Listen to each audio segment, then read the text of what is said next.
नमस्कार दर्शक बंधु पूर्व पक्ष प्रस्तुत विश्व चक्रव्यूह को आपण मान स्वागत करुच्ची मुनास्मिन।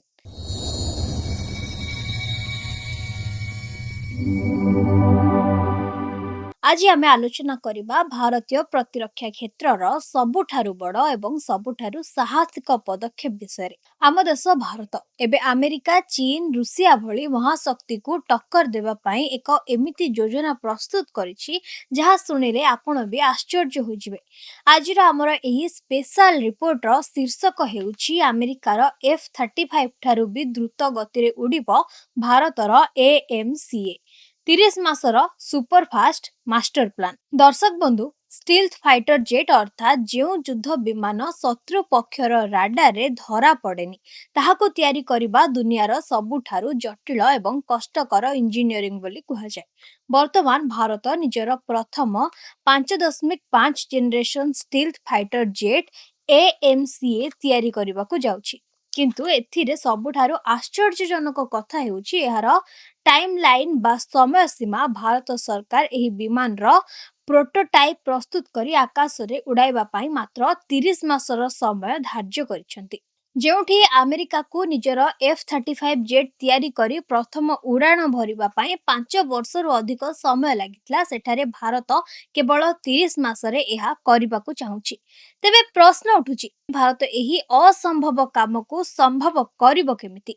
कोन रहिछि सरकारंकर सुपरफास्ट मास्टर प्लान? आसंतु संपूर्ण विवरणी जानिबा। दर्शक बंधु स्वाधीनता पर ठारु आजि पर्यंत आम देश रे जेते भी युद्ध विमान तैयारी होछि जेमति कि तेजस, सुखोई, MKI किंबा मिग सबु को केवल गोटिए सरकारी company HAL Hindustan aeronautics limited ही तैयारी करुथिला।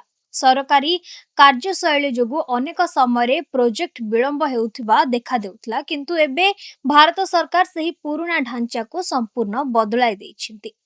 AMCA प्रोजेक्ट पाई सरकार प्राय 15,000 कोटी टंकार एक RFP बा टेंडर जारी करिसेंती।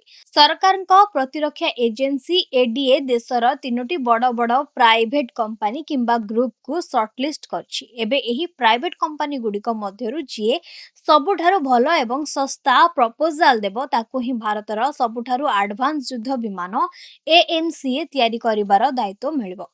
यार अर्थ हेउछि हाल रो बहु वर्षर एक छत्र राजत्व एबे शेष हेबाकु जाउछि एवं देशर मुख्य युद्ध विमान प्रस्तुति रे घरोई उद्योगर एंट्री हेउछि।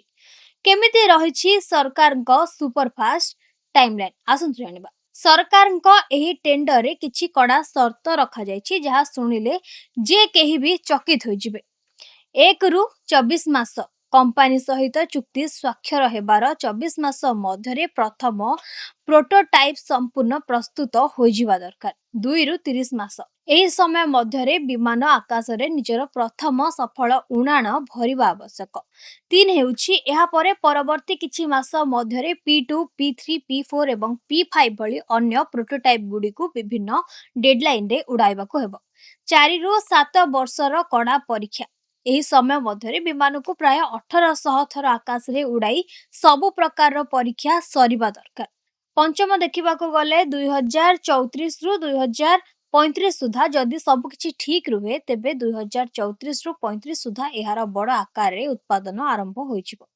अमेरिका तुर्की रो रेकॉर्ड कोन कहूछि? एबे आसंतु देखिबा दुनियार अन्य शक्तिशाली देश मानकु एभली विमान तैयारी करिबाकू केते समय लागितला, जहा द्वारा आपण भारतर एही लक्ष्य केते बड़ ताहा बुझी परिबे। अमेरिकार F-22 राफ्टर एहार चुक्ति 1991 रे हुइतिला। प्रथम मॉडल 1997 रे प्रस्तुत थिला एवं सही वर्ष उडिला, अर्थात पाखा पाखी 6 वर्ष लागिथिला।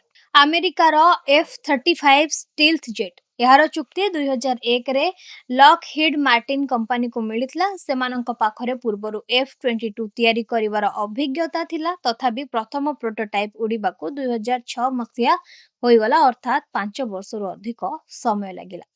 तुर्कीर कान स्टील्थ तुर्की 2016 रे चुक्ति करिथिला एवं प्रथम उड़ान 2024 रे हेला। एठारे प्राय 8 वर्ष समय लागिला। एबे आपण निजे चिंता करंतु जेउ देश मानक पाखरे पूर्वरु बड़ बड़ फैक्ट्री, उन्नत सप्लाई चेन एवं अभिज्ञता थिला, सेमानंकु 5 रु 8 वर्ष लागिला, किंतु भारत एहाको मात्र 30 ମାସରେ କରିବାକୁ ଲକ୍ଷ୍ୟ ରଖିଛି। ଏହି ଯୋଜନା ଯେତିକି ଗର୍ବର ବିଷୟ ଏହା ସେତିକି ଚ୍ୟାଲେଞ୍ଜିଂ ବା ଆହ୍ୱାନପୂର୍ଣ୍ଣ ମଧ୍ୟ, କାହିଁକି ନା ଟାଟା କମ୍ପାନୀକୁ ଛାଡ଼ିଦେଲେ ଅନ୍ୟ କୌଣସି ଭାରତୀୟ ପ୍ରାଇଭେଟ କମ୍ପାନୀ ପାଖରେ କେବେ ବି ଏୟାରକ୍ରାଫ୍ଟ ଆସେମ୍ବଲିଂ ଲାଇନ୍ ତିଆରି କରିବାର ଅଭିଜ୍ଞତା ନାହିଁ। ଟାଟା ମଧ୍ୟ ଯେଉଁ C295 ବିମାନ ତିଆରି କରୁଛି ତାହା ଏକ ମାଲବାହୀ ବିମାନ ଏବଂ ସେଥିରେ ସେ ଏୟାରବସ୍ର ସାହାଯ୍ୟ ନେଉଛି। ଦ୍ୱିତୀୟ ଦେଖିବାକୁ ଗଲେ ପଞ୍ଚମ କିମ୍ବା 5.5 ଜେନେରେସନର ଯୁଦ୍ଧ ବିମାନ ତିଆରି କରିବା ଦୁନିଆର ସବୁଠାରୁ କଠିନ କାମ। ଯେଉଁ କମ୍ପାନୀ ଟେଣ୍ଡର ଜିତିବ ତାକୁ କେବଳ ବିମାନ ତିଆରି କରିବାକୁ ପଡ଼ିବନି, ବରଂ ପୁରା ଫ୍ୟାକ୍ଟ୍ରି ତିଆରି କରିବାକୁ ହେବ, ଟୁଲିଂ ସେଟଅପ୍ କରିବାକୁ ହେବ ଏବଂ ଟେଷ୍ଟିଂ ଫ୍ୟାସିଲିଟି ମଧ୍ୟ ନିଜେ ବନାଇବାକୁ ପଡ଼ିବ। ପୁରା ସ୍ୱଦେଶୀ, କୌଣସି ବିଦେଶୀ ସାହାଯ୍ୟ ମିଳିବ ନାହିଁ। ସରକାରଙ୍କ ଆଉ ଏକ ବଡ଼ ସର୍ତ୍ତ ହେଉଛି ଯେଉଁ ପ୍ରାଇଭେଟ କମ୍ପାନୀ ଏହି ଟେଣ୍ଡର ଜିତିବ ତାକୁ 3 ମାସ ମଧ୍ୟରେ ଏକ ସମ୍ପୂର୍ଣ୍ଣ ନୂଆ ଭାରତୀୟ କମ୍ପାନୀ ଗଠନ କରିବାକୁ ପଡ଼ିବ। ଏହି ନୂଆ କମ୍ପାନୀରେ କୌଣସି ବିଦେଶୀ କମ୍ପାନୀ ପାର୍ଟନର ହୋଇପାରିବେନି କିମ୍ବା କୌଣସି ବିଦେଶୀ ନାଗରିକ ଏହାର ବଡ଼ ପଦବୀରେ ବସିପାରିବେନି। ଯାହା ବି କରିବାକୁ ହେବ ସମ୍ପୂର୍ଣ୍ଣ ରୂପେ ନିଜ ଦମରେ ଏବଂ ସ୍ୱଦେଶୀ ଜ୍ଞାନ କୌଶଳରେ ହିଁ କରିବାକୁ ପଡ଼ିବ। ତେବେ ଦର୍ଶକ ବନ୍ଧୁ, ପ୍ରଶ୍ନ ଉଠୁଛି କି କୌଣସି ପୂର୍ବ ଅଭିଜ୍ଞତା ନଥାଇ ନୂଆ ଫ୍ୟାକ୍ଟ୍ରି ସ୍ଥାପନ କରି ଭାରତୀୟ ପ୍ରାଇଭେଟ କମ୍ପାନୀ ଗୁଡ଼ିକ ମାତ୍ର 30 ମାସରେ ପ୍ରଥମ ପ୍ରୋଟୋଟାଇପ୍ ଉଡ଼ାଇ ଏକ ନୂଆ ଇତିହାସ ରଚିପାରିବେ ତ? ଯଦି ଏହା ସଫଳ ହୁଏ ତେବେ ଭାରତ ବିଶ୍ୱ ପ୍ରତିରକ୍ଷା ବଜାରରେ ଏକ ନୂଆ ମାଇଲଖୁଣ୍ଟ ସ୍ଥାପନ କରିବ ଏବଂ ଆମେରିକା, ଚୀନ ଭଳି ଦେଶ ମଧ୍ୟ ଭାରତର ଏହି ଶକ୍ତିକୁ ଦେଖି ଚକିତ ହୋଇଯିବେ।